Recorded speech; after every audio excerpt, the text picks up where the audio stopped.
25,000. I want you to just sit with that number for a second. That's a huge number. Right, 25,000. That is the number of failed individuals.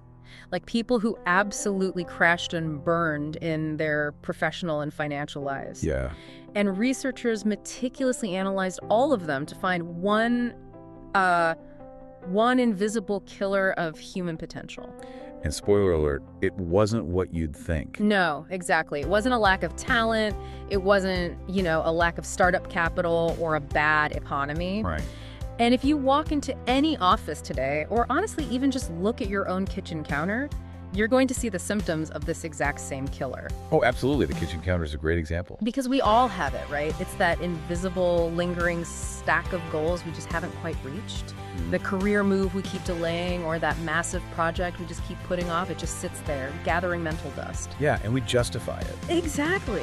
Usually we tell ourselves we're just waiting for the right time, or we need a bit more information, or we're just being cautious. Being realistic. Yeah. That's the excuse. But what if that caution is actually a highly destructive mechanism? So welcome to the deep dive.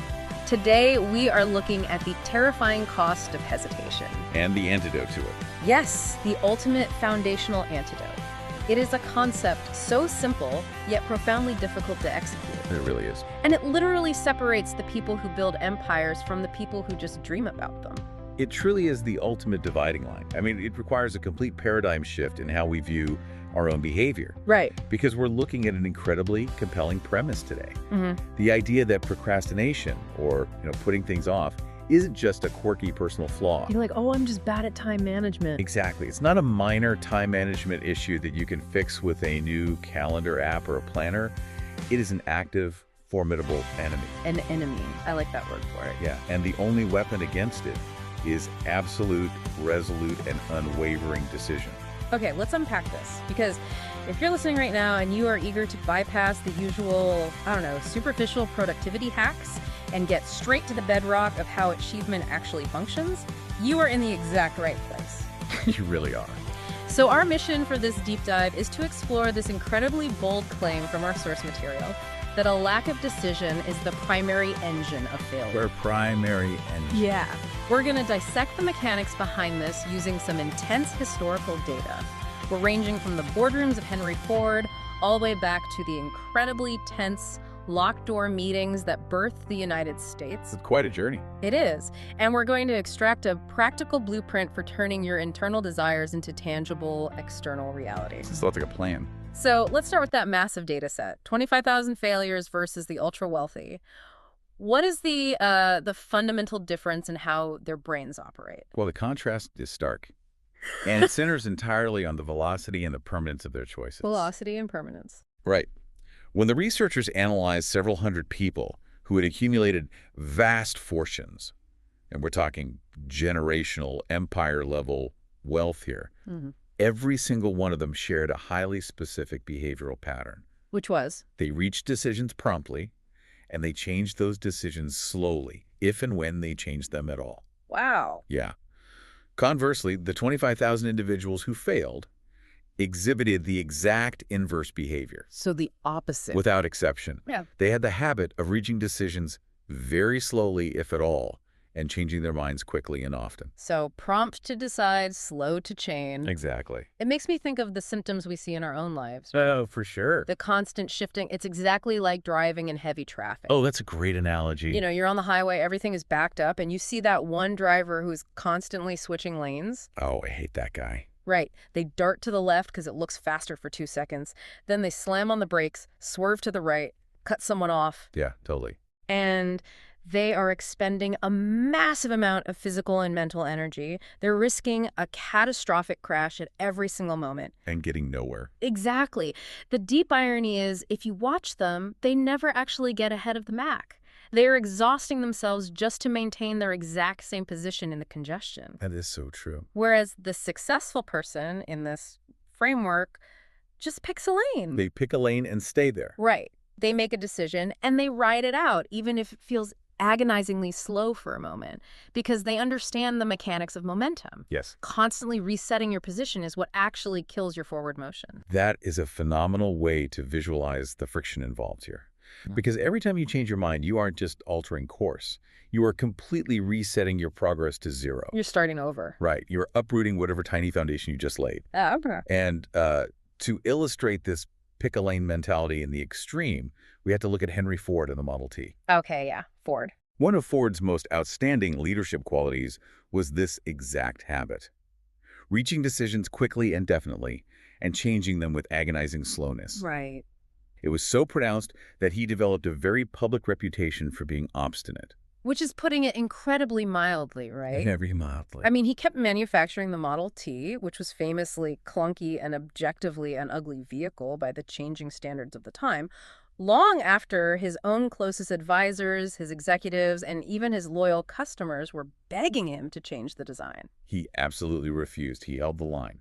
Now, there is nuance here, obviously. Sure. It's entirely possible, looking back, that Ford delayed too long in eventually making the change to a new model. Right, he might have been a bit too stubborn at the end. Exactly. Yeah. But the crucial takeaway is that Ford's firmness of decision yielded a colossal, world-changing fortune before that change ever became strictly necessary. Wow, yeah. His definiteness of decision undeniably bordered on obstinacy, but that specific quality is what insulated him from panic. That makes sense. It is vastly preferable to the alternative, which is being easily swayed by every shifting wind of public opinion. I really want to dig into this because I feel like this completely flies in the face of modern business advice. Oh, it completely contradicts it. Right. We live in a culture right now that absolutely worships the pivot. The pivot, yes. Yeah. The holy grail of startups. If you read any startup blog or listen to modern management theory, we are constantly told to be infinitely flexible. We need to be agile, read the room, run A/B tests, and adapt instantly to what the market says. Move fast and break things, right? Exactly. The idea of being obstinate is treated like a terminal disease in business today. We are absolutely terrified of looking stubborn. We are. So I have to challenge this a bit. Isn't obstinacy exactly how companies like Blockbuster or Kodak died? That's the classic counter-argument. They stubbornly clung to VHS tapes and film while the world moved to digital. So how do we reconcile Ford's success with the graveyard of companies that refuse to change? It's a brilliant distinction to draw, and it really requires us to understand the difference between protecting the root system of a vision and simply ignoring market reality. Okay, break that down for me. Well, why is this concept championing something that looks so much like stubbornness? It comes down to the mechanics of achievement and validation. If you are infinitely flexible, you are essentially formless. You have no shape. Right. A new plan, a new idea, a new business, it requires a runway. It requires sustained, focused pressure to take off. Okay. If you change your decision the moment you hit friction, or, the second you receive pushback from a beta tester, you never actually test the validity of your original idea. Because you abandoned it too soon. Exactly. You never subject it to the required pressure to see if it works. It's like planting a seed and watering it, but then digging up that seed every 2 days just to check if the roots are growing. Yes. Perfect example. You aren't being flexible. You're just killing the root system with your anxiety. Exactly. You are murdering your own momentum in the name of agility. Blockbuster and Kodak failed because they had fully realized mature business models that were rendered technologically obsolete. Right. They were already fully grown trees. Yes. And they ignored structural, undeniable proof of a shifting paradigm. What we are talking about with prompt decision-making is the creation phase. The early days. You cannot build a foundation if you keep moving the concrete forms before the cement dries. Oh, that's good. You're allowed to change course, but you change it slowly. That means you require substantial, empirical, undeniable proof that the course is wrong before you abandon the commitment. Right. In a world full of endless, distracting noise, obstinacy is your shield. And man, that noise is louder today than it has ever been in human history. Oh, without a doubt. Which brings us to the friction. If rapid, firm decision-making is the engine that drives wealth and self-determination, what is the primary force hitting the brakes? Well, it goes back to Ford's advisors begging him to change the car. Right. It's the input of other people. The currency of opinions. Yes, the currency of opinions. This is perhaps one of the most brutal and necessary truths we have to confront today. Opinions are the absolute cheapest commodities on earth. They really are. I mean, everyone has a flock of opinions ready to be wished upon anyone who will accept them. Anyone who will listen. I see this all the time. You tell someone you want to start a side business or write a book or go back to school, and suddenly, magically, everyone in your life is a seasoned expert on why the market is too crowded, Right. or why your idea is deeply flawed, or why the economy isn't right for it. And the harsh reality is that if you allow yourself to be influenced by these cheap opinions when reaching your decisions, you will not succeed in any undertaking. None at all. None. You certainly will not succeed in turning your own desires into tangible reality. When you rely on the opinions of the newspaper, the trending topics on social media, or, the gossiping neighbors, Yeah. you are effectively declaring that you have no desire of your own. You have surrendered your personal agency to the crowd. But the danger isn't just anonymous people on the internet or the neighbors down the street. No, it's closer to home. The real sabotage usually comes from inside the house. Yeah. This is the part that I think is going to hit a lot of listeners right in the chest. It is the most tragic aspect of human failure. Close friends and relatives, usually without any malicious intent whatsoever, often handicap a person for life. Just accidentally? Yes, through their unsolicited opinions, or even worse, through ridicule that is disguised as humor. Oof. Yeah. The passing joke at the Thanksgiving dinner table about your quote-unquote little project. Exactly. Or the passive-aggressive comment from a sibling about your career pivot. Thousands of brilliant people carry debilitating inferiority complexes with them all through their lives because some well-meaning but totally ignorant person fractured their confidence before their idea could take root. It's heartbreaking. Just imagine the sheer volume of human innovation that has been killed by a sarcastic joke. What's fascinating here is the deep psychological insight into human insecurity and envy. Tell me more about that. Well, when you declare a bold intention, when you actually make a definite decision to elevate yourself, you inadvertently challenge the complacency of every single person around you. Oh, wow. You hold up a mirror to their own hesitation. So it's not even about you. Right. Their ridicule or their overly cautious opinions are very rarely about your idea. They are a psychological defense mechanism to protect their own ego. Because if you succeed, they have to ask themselves why they aren't trying. Exactly. If they can convince you to stay put, they don't have to face their own lack of movement. Okay, I hear that, but I have to push back again here. Go for it. This sounds very isolated. Aren't we supposed to seek feedback? What about focus groups? What about mentors? Sure. If you're telling me I can't listen to my friends, I can't listen to the public, and I shouldn't pivot based on early feedback, aren't we just outlining a recipe for total delusion? It can sound like that, yes. How do you avoid building something nobody wants if you ignore everyone's opinion? That is the critical tension. And there is a massive structural difference between gathering necessary facts and soliciting opinions. Okay. Distinction there. Right. If you need data, market information, or specialized knowledge to reach a decision, which you absolutely will, you acquire those facts quietly. Quietly. You ask the questions without disclosing your ultimate purpose. Oh, that's incredibly tactical. Yeah. So you ask the engineer about the load-bearing capacity of the material, but you don't tell them you're trying to build a bridge to the moon. Exactly. You get the data, but you protect the vision. Precisely. Yeah. You keep your own counsel. Yeah. Genuine wisdom is characterized by modesty and silence. Modesty and silence. We live in an era where people who have only a smattering of knowledge try to give the impression of profound wisdom by doing entirely too much talking and practically no listening. Just look at any podcast or social feed. Right.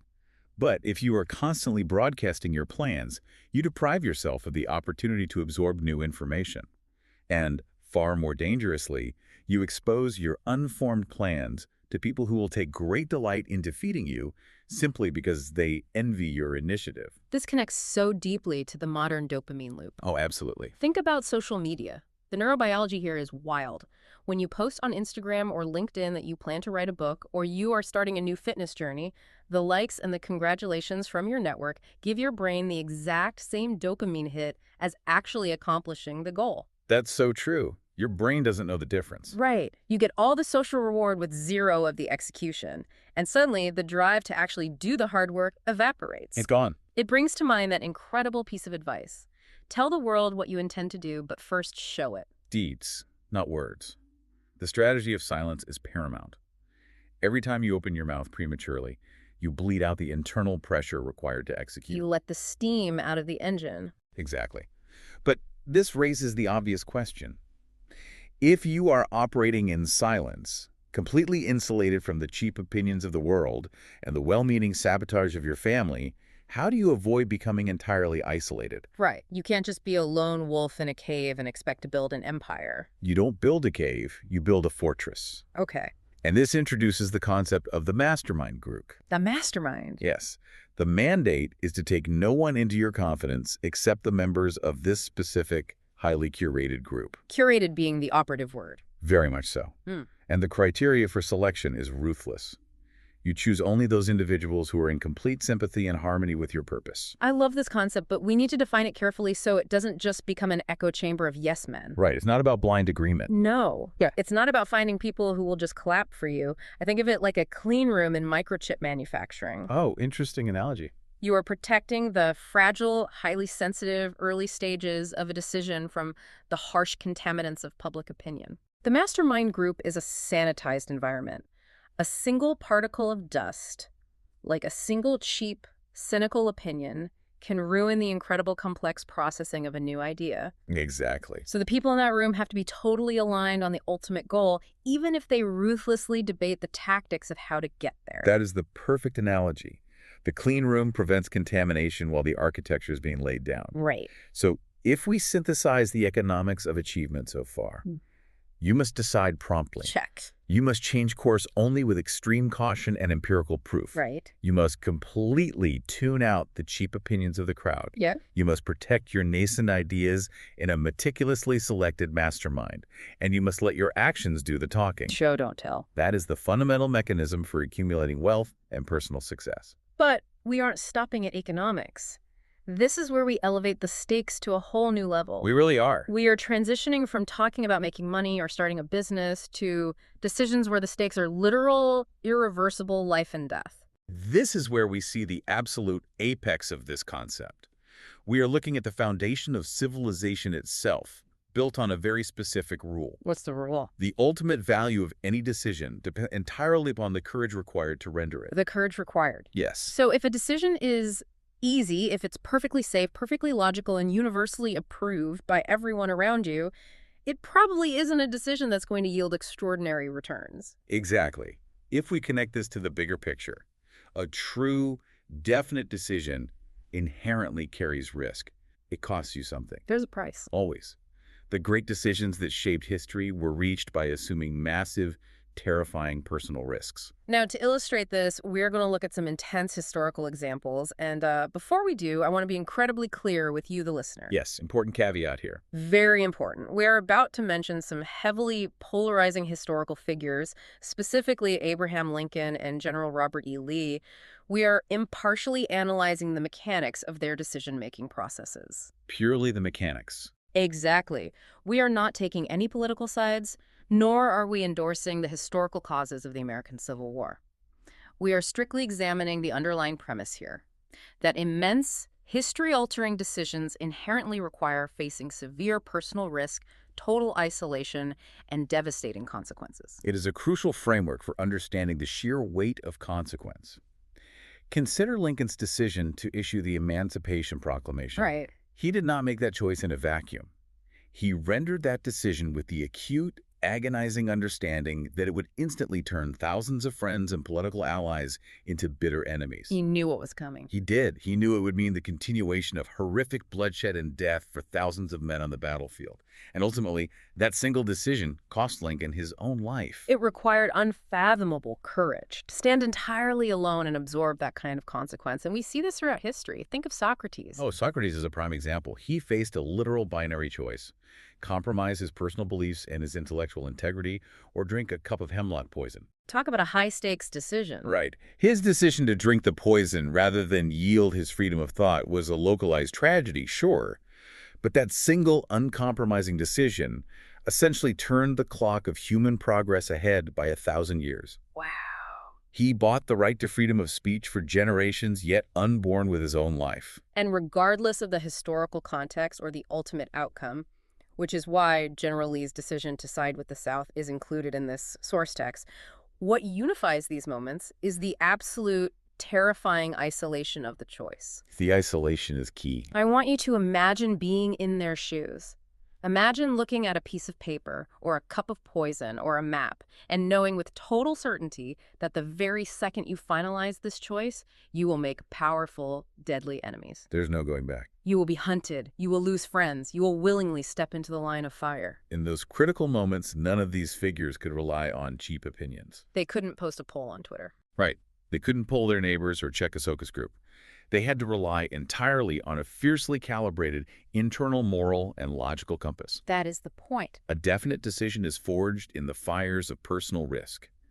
If there's no risk of loss, there is no courage required. And without courage, Without courage, there is no extraordinary reward. which perfectly sets the stage for what is arguably the most dramatic application of this principle. Oh, this next part is incredible. We are talking about the birth of the United States. And here's where it gets really interesting, because this framework completely shatters the way most of us were taught history in grade school. It completely reframes the narrative.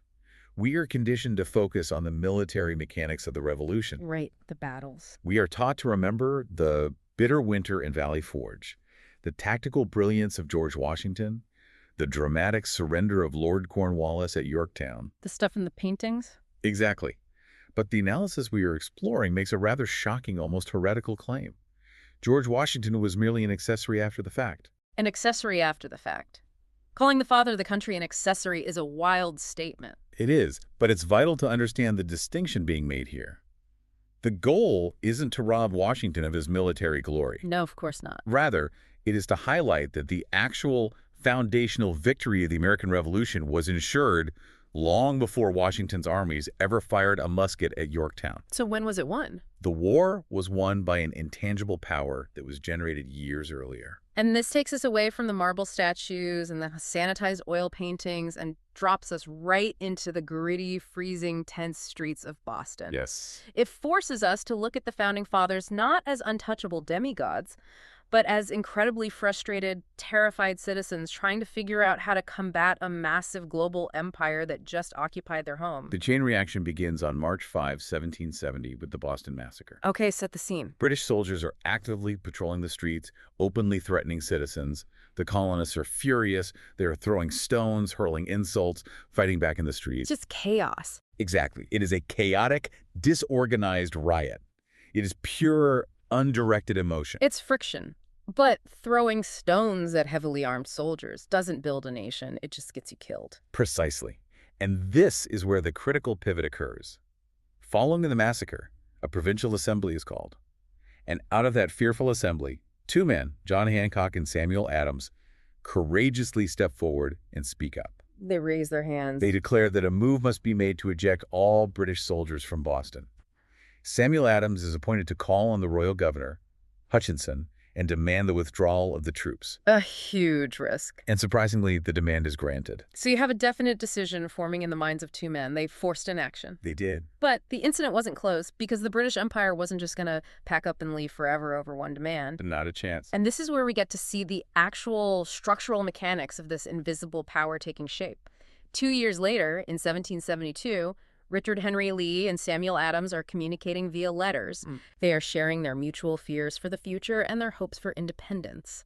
And Adams conceives a brilliant operational idea. He presents a motion to the Assembly to establish a formal correspondence committee among the colonies. The Correspondence Committee. Yes. This wasn't just, pen pals. This was a network of definitively appointed correspondents tasked with friendly strategic cooperation. So what was it, really?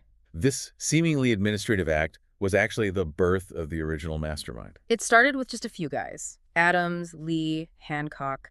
The principle here is, in union there is strength. Right. Before this committee, the colonists were waging disorganized warfare. It was just random riots in different cities. Their individual grievances were real, but they had not been consolidated. They were scattered. Exactly. They hadn't aligned their hearts, minds, souls, and bodies behind one single definite decision. That shift from disorganized resentment to organized planning is the critical leap. A mastermind group isn't just a support circle.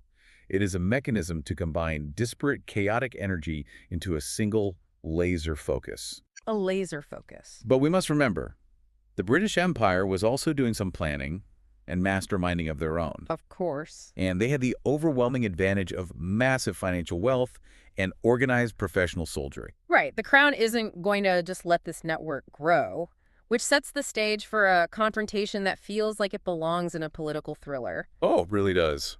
The crown appoints a new military governor, General Gage, and his very first objective is to crush this nascent mastermind before it can coordinate the colonies. Cut off the head of the snake. Exactly. Gage sends a messenger, Colonel Fenton, directly to Samuel Adams, and what happens next is a masterclass in psychological warfare and decision-making. It is the ultimate crucible. Yeah. Colonel Fenton arrives and offers Adams a brutally clear choice. What's the offer? He tells Adams that Governor Gage is empowered to confer benefits upon him, which is a polite 18th century term for massive personal bribes, wealth, and safety. Just buy him off. Right.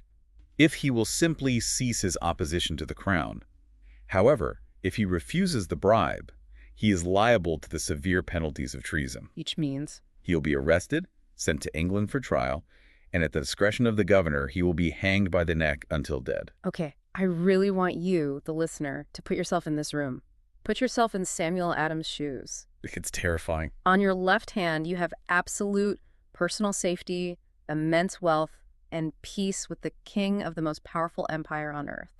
All you have to do is just quietly drop your little project. Just walk away. On your right hand, you have a literal rough hemp rope around your neck. The sheer psychological pressure to capitulate would be blinding. Both people would break. Most people facing that reality would have sent back an evasive reply. They would have asked for a few days to think about it, tried to negotiate a middle ground, or just quietly faded into the background. But Adams doesn't flinch. Not at all. He doesn't ask for time. He demands that Colonel Fenton give his word of honor to deliver his exact, unedited reply back to the military governor. And what does he say? Adams delivers a response that fundamentally alters the course of human history. He says, "Then you may tell Governor Gage that I trust I have long since made my peace with the King of Kings. No personal consideration shall induce me to abandon the righteous cause of my country." Oh. And it gets better. He says, "And tell Governor Gage it is the advice of Samuel Adams to him no longer to insult the feelings of an exasperated people." Stop insulting exasperated people. I mean, what a mic drop. Truly. He looks at absolute safety, rejects it, and embraces a terrifying ideal instead. Because he had a definite purpose. But he isn't playing a game. The consequences are terrifyingly real and immediate. Gage receives this message, flies into an absolute rage, and issues a formal proclamation. He escalates. He offers a full pardon to every single colonist who lays down their arms, except Samuel Adams and John Hancock. They are singled out. Gage declares they are slated for condign punishment. They are officially dead men walking. The external pressure is now absolute. They are entirely out of runway. And it is this exact, immense, life-threatening pressure that forces the mastermind to shift into its highest possible gear. It forces the issue. Adams and Hancock realize they must act. They hurriedly call a secret meeting of their staunchest followers. This is the cinematic climax. Adams calls the meeting to order. He walks over to the heavy wooden door of the chamber, he locks it, and he physically puts the key in his own pocket. The locked door. He turns to the room of men and declares, "No man leaves this room until the decision for a Congress of the Colonists has been reached." We have to analyze the psychology of that locked room. Please. There is great excitement, yes, but there is also a palpable, suffocating presence of fear. They know what's at stake. The men in that room are deeply intelligent. They're meticulously weighing the terrible consequences of this radicalism. They know the power of the British military. They are terrified of the crown, and rightfully so. But Adams and Hancock, because they have already accepted their own death warrants, are entirely immune to fear. They have nothing left to lose. They are blind to the possibility of failure. And when you have one or two people in a room who possess absolute, unshakable certainty, they create a gravitational pull. Oh, absolutely. Their definiteness of purpose acts as a psychological anchor. It literally drags the fearful majority into alignment. They grind down the hesitation until the entire room agrees to arrange the First Continental Congress. And this locked room agreement, which took place well before the famous July 4th signing, is the actual structural turning point of the revolution. That's the moment. Because without that terrifying decision to organize the Congress, there could be no Declaration of Independence, That locked door forced the action. It sets off the final chain reaction. The Congress meets, Thomas Jefferson gets threatened with prosecution, Patrick Henry stands up and delivers his iconic line. If this be treason, then make the most of it. Yes. Richard Henry Lee formally makes the motion for independence. And finally, on July 4, 1776, Thomas Jefferson reads the Declaration, and 56 men sign their names to it. And we must recognize the gravity of that ink. It wasn't just a petition. No. Every single man who signed that document knew with absolute certainty that they were signing their own death warrant should the colonies lose the war. So we come back to the premise.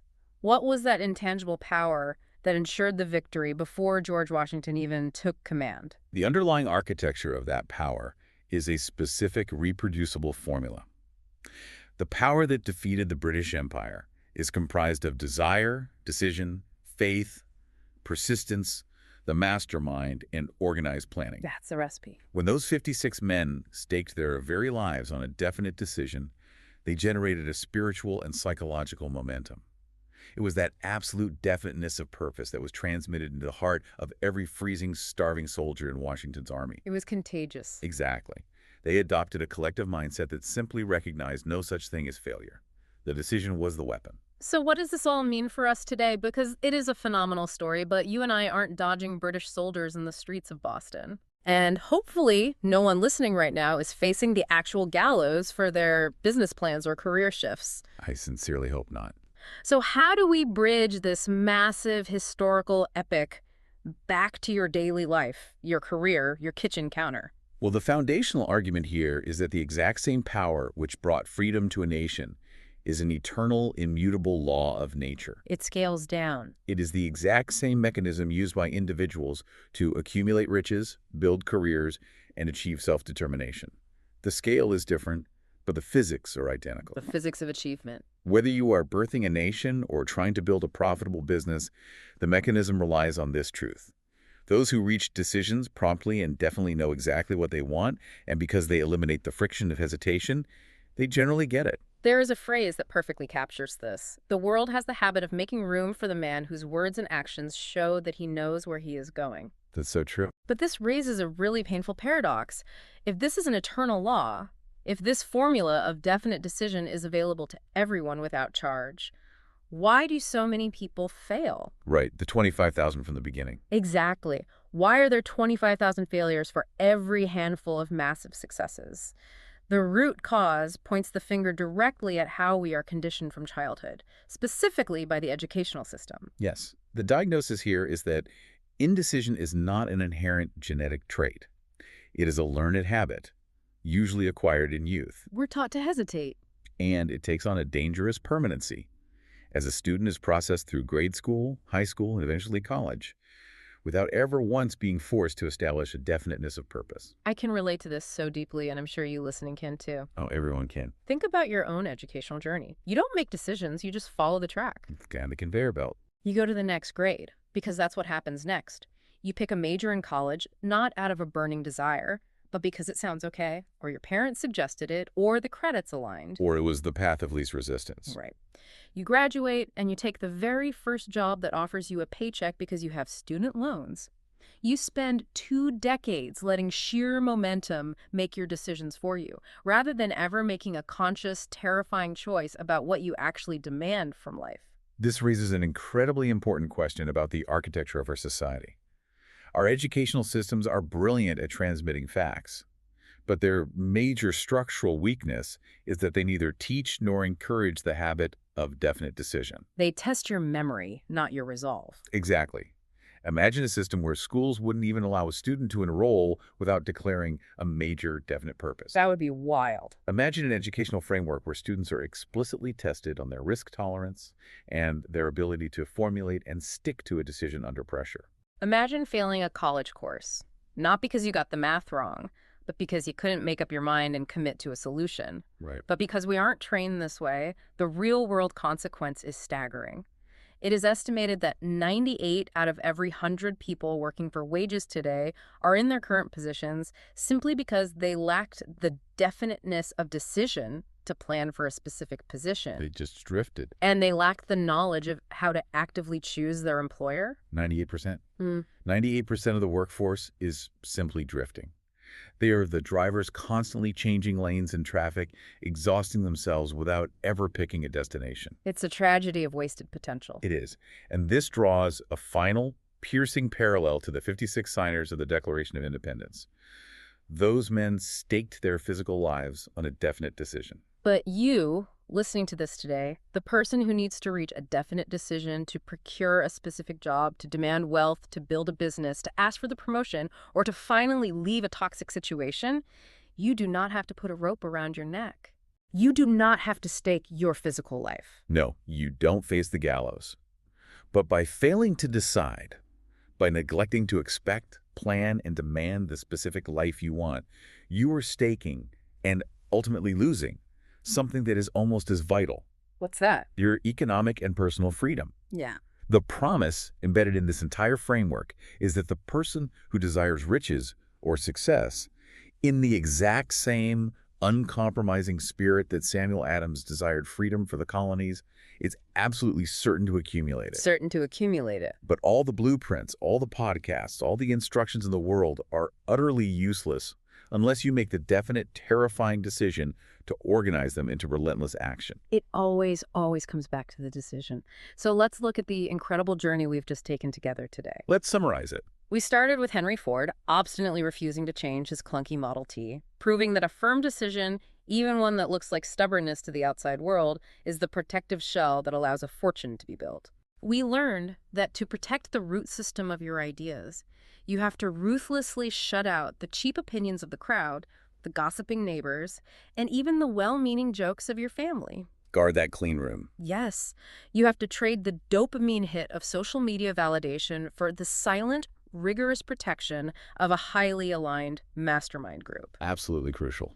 Then we stepped into that suffocating locked room in Boston with Samuel Adams and John Hancock, watching them face down execution to forge a nation through the sheer gravitational power of definiteness of purpose. Incredible moment. And finally, we confronted the deeply uncomfortable reality that 98% of us are drifting through our careers simply because we've never demanded anything specific from the universe. We just take what we're given. So I want you to look at your own life right now. Look at your career. Look at your relationships. Where are you leaving the door wide open for the gossiping neighbors to wander in and plant doubt in your head? Where are you bleeding out that pressure? Where are you acting like that erratic driver in heavy traffic, changing your mind every time you hit a minor roadblock? Remember, the exact same eternal laws of nature that forged a global superpower are sitting right there at your disposal, waiting for you to pick up the tools. And as you think about how you will apply those laws today, I want you to consider this final lingering thought. Give it to us. This exact same operational formula, desire, decision, faith, and the mastermind wasn't just used for the American Revolution. It was the exact blueprint used to organize the massive United States Steel Corporation. Wow. It is the fundamental architecture for industrial and economic dominance. So look around at the massive corporate, technological, and AI empires that are dominating our world today. The giants of our era. Which of them are currently being quietly dismantled or built entirely from scratch right at this very moment? In secret. The future isn't being built in public. It isn't being debated in the comment sections of social media. The future is being built by a tiny, fiercely aligned mastermind group sitting behind a locked door, completely ignoring the cheap opinions of the crowd, just waiting for their exact moment to show, not tell. That is an incredibly powerful image to leave you with. The future is being decided in a locked room right now. Make sure you are the one holding the key. Thank you for joining us on this exploration. Stop hesitating, shut out the noise,